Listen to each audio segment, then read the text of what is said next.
مثال کے طور پر آج آپ 1 لاکھ روپے کماتے ہیں اور پاکستان میں مہنگائی کی شرح 20% ہے تو آپ اس میں 1 سال بعد 20,000 کا نقصان کرتے ہیں۔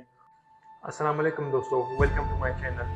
آج ہم ایک اہم موضوع پر بات کریں گے، مہنگائی اور پاکستان میں پیسہ بچانے کا معاملہ۔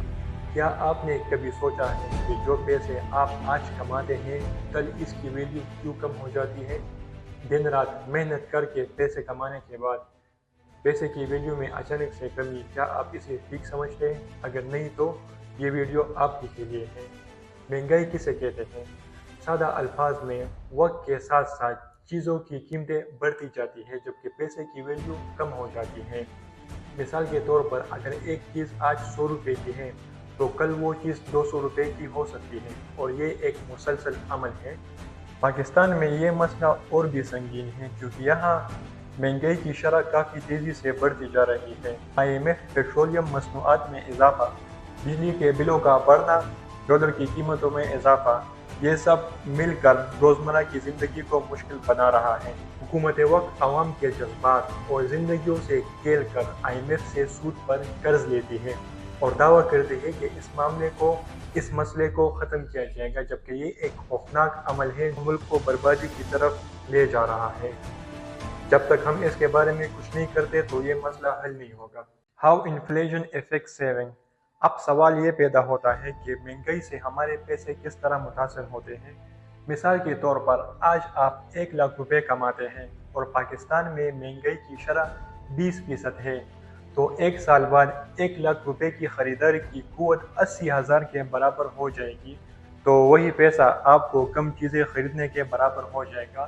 یعنی جتنی محنت سے آپ پیسہ کماتے ہیں تو وقت کے ساتھ اس کی ویلیو اتنے ہی آہستہ آہستہ گھٹتی جاتی ہے۔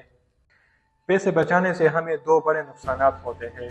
پہلا نقصان ہمارا مالی نقصان ہوتا ہے، کیونکہ مثال کے طور پر میں نے جیسے پہلے ہی ویڈیو میں بتایا، اگر آپ 1 لاکھ روپے کماتے ہیں اور مہنگائی کی شرح 20% ہے تو آپ اس میں 1 سال بعد 20,000 کا نقصان کرتے ہیں۔ اور دوسرا سب سے بڑا نقصان جو ہمیں ملتا ہے وہ یہ ہے کہ ہمارا وقت ضائع ہوتا ہے۔ یاد رکھیں کہ پیسے دوبارہ بھی آ سکتے ہیں لیکن آپ کا بیتا ہوا وقت واپس نہیں آئے گا۔ Building skills and smart investment. صرف پیسے بچانا کافی نہیں ہے، ہمیں یہ بھی سمجھنا ہوگا کہ ہمارے لیے بہترین انویسٹمنٹ کیا ہے۔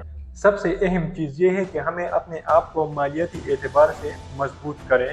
پیسے بچانے کی بجائے ہم ایسے اسکلز سیکھیں جس سے ہماری سورس آف انکم بڑھ جائے گی، اور جب ہماری سورس آف انکم بڑھ جائے گی تو مہنگائی کا اثر ہم پر کم ہوگا۔ Why saving money is a waste of time۔ Pakistan جیسے ملک میں جہاں مہنگائی کی شرح کافی تیز ہے اور بڑھتی جا رہی ہے، پیسے کا بچانا حقیقتاً وقت کا ضائع کرنا ہے، اپنے آپ کا فائنینشلی نقصان کرنا ہے، کیونکہ سیونگ سے آپ کے پیسے بینک میں صرف پڑے رہیں گے اور یہ ایک کینڈل کی طرح اس کی ویلیو جلتی جائے گی۔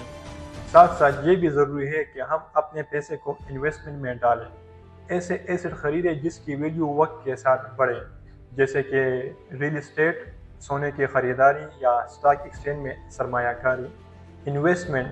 انویسٹمنٹ سے نہ صرف آپ کی پیسے کی ویلیو بڑھ جائے گی بلکہ وقت کے ساتھ ساتھ آپ کو اس سے منافع بھی مل جائے گا۔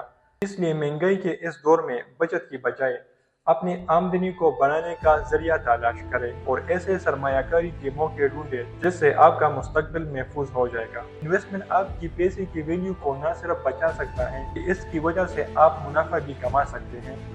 تو دوستو، صرف پیسے بچانا کافی نہیں ہے، ہمیں اپنے پیسے کو سمارٹ انداز میں انویسٹ کرنا چاہیے اور ایسے اسکلز سیکھنے چاہیے جس سے ہم مالی طور پر فائنینشلی فری ہو۔